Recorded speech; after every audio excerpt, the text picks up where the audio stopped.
July 3వ తారీఖున జగన్ గారు నెల్లూరు పర్యటనకి ముహూర్తం ఖరారు చేశాడు. అయితే నెల్లూరు ఎందుకు వస్తున్నది ఫస్ట్ ఆఫ్ ఆల్ మీ అందరికి తెలియజేస్తున్నా. ఎక్స్ మినిస్టర్ కాకాని గోవర్ధన్ గారిని ఒక కేసులో ఇరికించి ఆయన ఇప్పుడు కూడా జైల్లో బెయిల్ రాకుండా మగ్గిపోతున్నాడు. అయితే పార్టీ పూర్తిగా కాకాని గోవర్ధన్ గారికి అండగా ఉంటుంది. ఒక భరోసా ఇవ్వడానికి జగన్ గారు నెల్లూరు రావడం జరుగుతుంది జూలై 3వ తారీఖున. సో అది మనమైతే ఇంకెవరు ఆపలేం. మనకు తెలుసు మనం ఎన్ని అడ్డంకులు సృష్టించినా జూలై 3వ తారీఖు అనేది నెల్లూరులో ఒక ప్రభంజనం. అయితే జగన్ గారు ఎలా వస్తాడు, దేంట్లో వస్తాడు? ఆయన మ్యాక్సిమం లాంగ్ జర్నీ చేస్తే మటుకి 100% హెలికాప్టర్ ద్వారా వస్తాడు. దగ్గరలో కానీ ఉంటే ఇక ఆయనకున్న బుల్లెట్ ప్రూఫ్ వాహనం కారులో వచ్చేస్తాడు.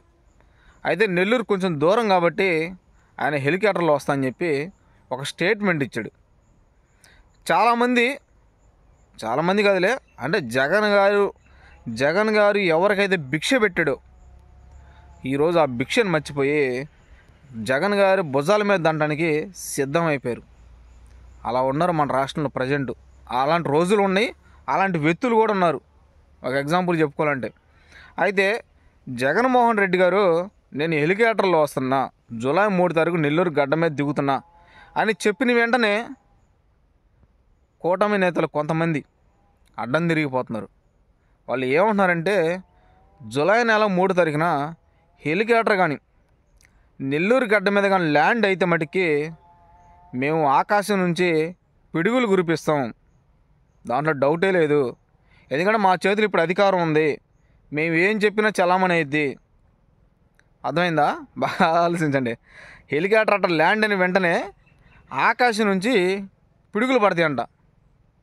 పిడుగులు పడ్డాయి అంటే అక్కడికి వచ్చిన హెలికాప్టర్ వద్దకు వచ్చిన ప్రజలు మొత్తానికి ప్రమాదం జరుగుద్ది. దయచేసి కూడా హెలికాప్టర్ని మేము కింద ల్యాండ్ కానివ్వం. అనేక రకాలుగా ఈరోజు జగన్ గారి పర్యటనని అడ్డుకోవడానికి ఎన్నో అడ్డంకులు సృష్టిస్తున్నారు.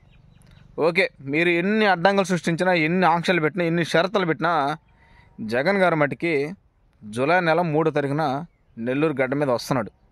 వాళ్ళు ఎవరైనా సరే ఏమైనా చేసుకోండి, పిడుగులు కురిపిస్తారా, పెద్ద పెద్ద ఉరుములు మెరుపులు రప్పిస్తారా, లేదు అక్కడికి వచ్చిన కార్యకర్తల నాయకుల్ని కర్రలతోటి రాడ్డులతో కొడతారా, అది మీ ఇష్టం, మీ మనసుకే వదిలేస్తాను. ఈరోజు ఒక ఎగ్జాంపుల్ బాగా ఆలోచించుకోండి. ఒక పార్టీలో మనం పని చేసేటప్పుడు మనకు పదవులు ముఖ్యం కాదు, పార్టీ కోసం మనం కష్టపడి పని చేయాలి. కష్టపడి పని చేసినాక ఆ రోజు పార్టీ మనకు గుర్తించి ఏదో ఒక పదవి ఇచ్చింది, దాంట్లో డౌటే లేదు. కానీ మనం పార్టీ కోసం కష్టపడి పని చేస్తున్నప్పుడు పదవి రాలేదు అని చెప్పి ఆ బాధపడి ఏడ్చి బయటకు వచ్చామంటే నువ్వు పార్టీ కోసం కష్టపడి పనిచేసిన వ్యక్తివి కాదు, పదవి కోసం పనిచేసిన వ్యక్తివి. మనం బాగా ఆలోచించండి. ఒక పార్టీ అధికారంలోకి వచ్చినాక నాకు ఆ పదవి లేదు, ఈ పదవి లేదు, నేను ఆ శాఖ వచ్చిద్దని చెప్పి చాలా ఆశపడ్డాను, నాకు ఆ శాఖ ఇవ్వలేదని చెప్పి నిరాశపడుతున్నా, ఏడుస్తున్నా అంటే అది ఎంతవరకు కరెక్టు? నువ్వు పార్టీ కోసం పనిచేసావా, పదవుల కోసం పనిచేసావా? ఈరోజు నెల్లూరు జిల్లాలో కోటంశేఖర్ రెడ్డి గారు అడ్డంకులు సృష్టిస్తున్నాడు జగన్ గారికి. జగన్ గారు నెల్లూరులో కానీ హెలికాప్టర్ ల్యాండ్ అయితే మేము అనేక రకాలుగా మా ప్రయత్నం మేము చేస్తాం, నెల్లూరు గడ్డ మీద హెలికాప్టర్ ల్యాండ్ కానివ్వం అని చెప్పి ఆయన బెదిరిస్తున్నాడు. నేను అడుగుతున్నా, ఇదే కోటంరెడ్డి సీతారెడ్డి గారికి రాజకీయ భిక్ష పెట్టింది ఎవరు? జగన్ గారు కాదా? జగనా కాదా? మనందరూ తెలీదా? కేవలం నువ్వు మినిస్టర్ పదవి కోసం ఆశపడి నీకు ఈ రోజున మినిస్టర్ పదవి రాలేదని చెప్పి టీడీపీలో జాయిన్ అయ్యావు. అవన్నీ మాకు తెలియదా? రాష్ట్రంలో ఉన్న ప్రజలందరూ తెలియదా? ఆయన వేమిరెడ్డి ప్రభాకర్ రెడ్డి గారు జగన్ గారు ఎంపీ టికెట్ ఇవ్వలేదని చెప్పి టీడీపీలో జాయిన్ అయ్యాడు. అది మనకు తెలీదా? మొన్నటి వరకు వేమిరెడ్డి ప్రభాకర్ రెడ్డి గారు ఏ పక్క ఉన్నాడు, ఏ పార్టీలో ఉన్నాడు? కోటంరెడ్డి సీతారెడ్డి గారు ఎన్ని సంవత్సరాలు వైఎస్ఆర్సీపీ పార్టీలో ఉన్నాడు? ఇవన్నీ రాష్ట్రంలో ఉన్న ప్రజలు చూడట్లేదా? రాష్ట్రంలో ఉన్న ప్రజలకు కనిపించట్లేదా? వాళ్ళకి తెలియదా? ఎవరెన్ని అడ్డంకులు సృష్టించినా, అది కోటమిరెడ్డి గారు సీతారెడ్డి గారు కావచ్చు, ఇంకోరు కావచ్చు, ఎవరెన్ని అడ్డంకులు సృష్టించినా జూలై నెల 3వ తారీఖున నెల్లూరు గడ్డ మీద జగన్ గారు ఎంట్రీ ఇస్తారు, దాంట్లో డౌట్ లేదు. ఇక పోలీసులు పాపం వాళ్ళని ఏమంటానికి లేదు. ఎందుకంటే మనకు తెలుసు పోలీస్ అధికారులకి పైనుంచి వచ్చే ఒత్తిడి వల్ల వాళ్ళు ఇక్కడ జగన్ గారికి కొన్ని షరతులు విధించడం జరుగుతుంది. అయితే బాగా ఆలోచించండి, అసలు జగన్ గారి పర్యటన ఎందుకు అడ్డుకుంటున్నారు ఏందని చూస్తే జగన్ గారికి వేల సంఖ్యలో కార్యకర్తలు నాయకులు వస్తున్నారు. అది చూసి తట్టుకోలేక వీళ్ళు భయపడి ఈరోజు నెల్లూరు గడ్డ మీదకి జగన్ వస్తే ఇక్కడికి వేల సంఖ్యలో కార్యకర్తల నాయకులు వస్తున్నారు. ఓట్లు జీలిపోతాయి. అతి త్వరలో మన రాష్ట్రంలో కూడా పంచాయతీ ఎన్నికలు వస్తాయి. తొందరలో దగ్గరలోనే ఉంది, ఇంకా టైం దానికి ఎక్కువ టైం కూడా లేదు. అయితే ఈ విధంగా జగన్ గారు రావడం వల్ల మా పక్కన ఓట్లు కూడా చాలా వరకు ఆ పక్క వెళ్ళిపోతాయి. అందుకని చెప్పి జగన్ గారు వస్తుంటే మాకు భయం వేస్తుంది అని చెప్పి వాళ్ళు ఇండైరెక్టర్ చెప్పేస్తున్నారు. డైరెక్టర్ చెప్పలేక ఇండైరెక్టర్ చెప్పి ఒప్పుకుంటున్నారు వాళ్ళు. ఎవరెన్ని కుట్రలు చేసినా జగన్ గారిని పల్నాడు వస్తున్నామంటే ఏ విధంగా అడ్డుకున్నారు, ఎన్ని ఆంక్షల షరతులు విధించారో మనందరూ తెలుసు. అంతకు రెట్టింపు జగన్ గారికి మీరు ఆంక్షలు విధించినా సరే ఆయన వచ్చేది. ఈరోజు జగన్ గారు హెలికాప్టర్ ల్యాండ్ అవడానికి కొన్ని ప్లేసులు ఉంటాయి. ఫస్ట్ ఏమో ఇది ఈ ప్లేస్లో దిగండి అంటారంట. అక్కడికి వెళ్ళి వీళ్ళందరూ చెక్ చేసి ఇక్కడ హెచ్ మార్క్ గీసే సమయానికి అయ్యో ఇక్కడ కాదండి, కొంచెం అవతలకి వెళ్ళండి, ఇక్కడ కొంచెం పక్కకి వెళ్ళండి, ఆడకి వెళ్తారంట.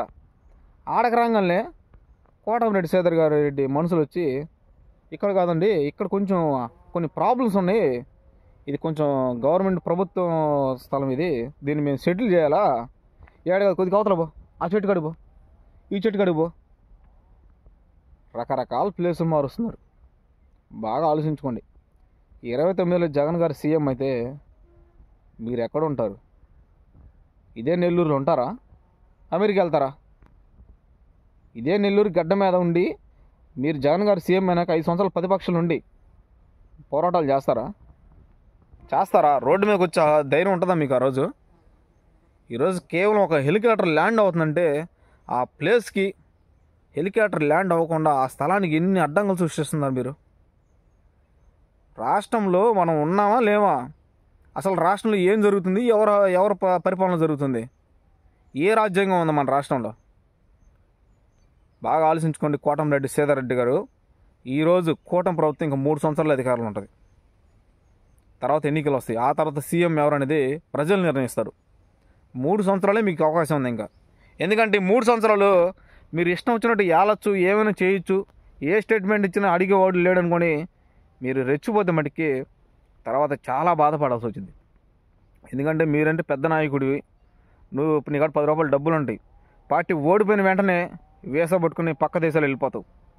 నిన్ను నమ్ముకున్న కార్యకర్తల నాయకులు ఇక్కడ బలి అవుతారు నెల్లూరు జిల్లాలో. దాన్ని దృష్టిలో పెట్టుకోండి. ఎందుకంటే ఈరోజు సీనియర్ నాయకుడు వేమిరెడ్డి ప్రభాకర్ రెడ్డి గారు మౌనంగా ఉన్నాడు. ఎందుకు తెలుసా? ఆయనకు తెలుసు, అరే మొన్నటి వరకు మనం ఏ పార్టీలో ఉన్నాం, ఈరోజు ఏ పార్టీలో ఉన్నాం, మనం ఈరోజు ఈ స్థాయికి వచ్చామంటే ఇంతకుముందు ఏ పార్టీలు ఉంటే మనం ఈరోజు ఈ స్థాయికి వచ్చాం అనేది వేమిరెడ్డి ప్రభాకర్ రెడ్డి గారికి ఆయనకి తెలుసు. కోటమిరెడ్డి గారికి అవన్నీ తెలియదా? వేమిరెడ్డి ప్రభాకర్ రెడ్డి గారు ఎందుకు మౌనంగా ఉన్నాడు? ఆయన ఏం తిక్కలోడయ్యా గమ్ము ఉన్నాడా?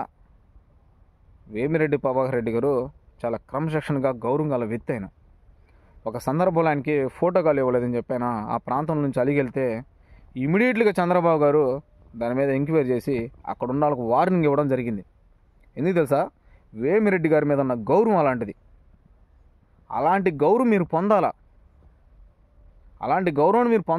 అలాంటి గౌరవాన్ని పొందకుండా మీరేదో ఇంకా ఆ అధికారాన్ని అడ్డం పెట్టుకుని రౌడీజం చేస్తా, గూండాయిజం చేస్తా, హెలికాప్టర్ ల్యాండ్ ఏంటంటే కర్ర తీసుకుని కొడితే పైకి వెళ్ళిపోవాలా, కింద నుండి కంకర్రాలు విసిరేస్తాం, అవన్నీ మీ వల్ల కాదు, సాధ్యం కాని పని. జగన్మోహన్ రెడ్డి మీ సామాజిక వర్గానికి చెందిన వ్యక్తి. మిమ్మల్ని ఆయన ఎంత దగ్గర తీశాడు ఆ రోజు మన అన్న తెలీదా? మీకు జగన్ గారి మీద కోపం ఉండి జగన్ గారి పట్ల మీకు ఉండటం ఇష్టం లేక మినిస్టర్ పదవి రాలేదని చెప్పి నువ్వు అలిగి ఏడుస్తుంటే పార్టీ మారే అవకాశం ఉన్న సందర్భంలో కూడా అయినా సరే నిన్ను బొజ్జగించడానికి ఎంతమంది రాలేదు మీ ఇంటికి? నీకు ఎంతమంది ఫోన్లు చేయలేదు? అన్నా రాన్నా, ఎందుకన్నా అలుగుతావు? మన పార్టీ అనేది, మన పార్టీ కోసం కష్టపడి